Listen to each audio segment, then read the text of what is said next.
Hello guys, আসসালামু আলাইকুম। সবাই কেমন আছেন? এখন আছি দোহা জেদিদ মেট্রো স্টেশন।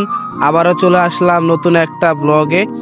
মেট্রো স্টেশনের সামনে যেই ইলেকট্রিক বাসগুলো আছে এটাতে উঠে যাব হলো ন্যাশনাল মিউজিয়াম। বাসে উঠে পড়লাম, বাস ছেড়ে দিয়েছে এখন। ইলেকট্রিক বাস থেকে নেমে গেলাম, এখন যাব হলো ন্যাশনাল মিউজিয়াম স্টেশনের ওইখানটায়। আজকে আবহাওয়াটা অনেক ভালো। এখন আসিল ন্যাশনাল মিউজিয়াম যে এই মেট্রো স্টেশনটা, এই জায়গাটা আজকে অনেকটা গরম পড়ছে আর এরই মধ্যে মেট্রো গাড়িতে উঠে পড়লাম। আর আপনাদেরকে দেখাবো বাইরের কিছু ভিউ, দেখতে অনেক ভালো লাগতেছে এই জায়গাটার যে দৃশ্যগুলা। চলে আসলাম সাগর পাড়ে। আমি এখন আসি হলো মিউজিয়াম অফ ইসলামিক আর্ট। এই জায়গাটায় অনেকদিন পর এখানে আসলাম, দিনের বেলা দেখতে ভালো লাগতেছে খুব। এই জায়গা সবচেয়ে সুন্দর দেখায় মিউজিয়ামের সামনে খেজুর গাছগুলো সাজানো রাখা। অনেকদিন পর এই জায়গাটা আসলাম আর বিকেল বেলা দেখতে অনেক ভালো লাগতেছে। যেহেতু সমুদ্র পাড়ে আসছি, হাঁটতে ভালোই লাগতেছে কিন্তু খুবই গরম।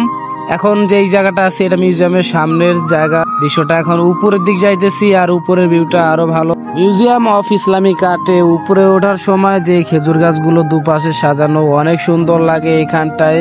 অনেকদিন পর এখানে আসলাম আর এই জায়গা থেকে যাব হলো মিয়া পার্কের দিকে। আমার পিছনের ভিউ তো দেখা যাইতেছে যে ও জায়গাটা খুবই সুন্দর দেখতে। মূলত এরকম ভাবে হাঁটাচলা করে ভিডিও বানানোর একটাই উদ্দেশ্য, আমি একটা গান বানাবো আমার চ্যানেলে, সেই গানটা আছে। মিউজিয়ামের এখানে ঘোরাফেরা শেষ আর এখন যাব হলো মিয়া পার্কের দিক। এর আগে এই জায়গাটা কখনো আসা হয় নাই, অনেকদিন ধরে ভাবতেছিলাম যে এখানে আসবো। মিয়া পার্ক যাওয়ার আগে এই খোলা মাঠটা পড়বে, এই জায়গাটা অনেক ভালো। আর এখন যাইতেছে হলো সমুদ্র পাড়ের দিক। এখন যে এই জায়গাটা আছে এটা হলো একটা গোল চত্বর আর এই জায়গা থেকে হলো বের হওয়ার রাস্তা। একদিক গেছে হলো মিউজিয়াম আর আরেক দিক হলো মিয়া পার্কের সাথে যে সমুদ্র সৈকতটা, সেই জায়গাটা। এখানে কিছু ভিডিও আর ফটো তুলে নিলাম। চলে আসলাম মিয়া পার্কের সাথে যে সমুদ্র পার এইখানটায়। আর এই জায়গাটা অনেক সুন্দর দেখতে। এখান থেকে প্রায় 10 মিনিট লাগবে সমুদ্র পারে, আরো অনেক সুন্দর ভিউ, সেখানে যাব। আজকে মূলত আসার একটাই কারণ গানের ভিডিও বানানো, তাই আমি হাঁটাচলা করে কিছু কথা বলে গান করে নিতেছি। জায়গাটা তাও ঘুরতে আসলাম, অনেক ভালো লাগতেছে। এখন যেই গানটা গাইবো সেটার মিউজিকটা আর কি মুখে বলতেছি। বিকেলবেলা ঘুরতে আসা আর এই গাছের মাঝে হেঁটে চলা অনেক ভালো একটা অনুভব, আনন্দময় লাগতেছে। এই জায়গায় সবচেয়ে ভালো জিনিসটা লাগতেছে হলো বিকেলবেলা সমুদ্র পাড়ের যেই দৃশ্যটা অনেক ভালো, অনেক বাতাস আসতেছে, নিরিবিলি একটা পরিবেশ, তাই সবাই হয়তো এখানটায় ঘুরতে আসে। এখন যেই জায়গাটা আছে এটা হলো মিউজিয়ামের পিছনের দিক। এই জায়গাটা আসছি অনেক সময় হয়ে গেছে, এর মধ্যে সন্ধ্যাও হয়ে আসতেছে।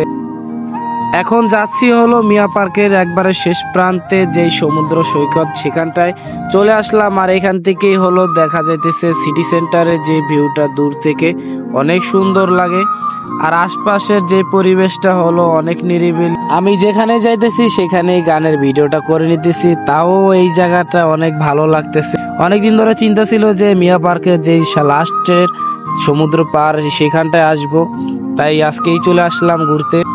ছোট্ট এই প্রবাস জীবনে যেখানে যাই সেখানেই ঘোরা, নতুন একটা জায়গা, নতুন একটা অনুভূতি এই কাতার দেশে। সন্ধ্যা হয়ে গেছে আর দূর থেকে সিটি সেন্টারটা ভালো লাগতেছে দেখতে। সো গাইস, সবাই ভালো থাকবেন, দেখা হবে নতুন আরেকটা ব্লগে, নতুন জায়গায় দেখা হবে নতুন আরেকটি ব্লগে। সবাই ভালো থাকবেন, আসসালামু আলাইকুম, আল্লাহ হাফেজ।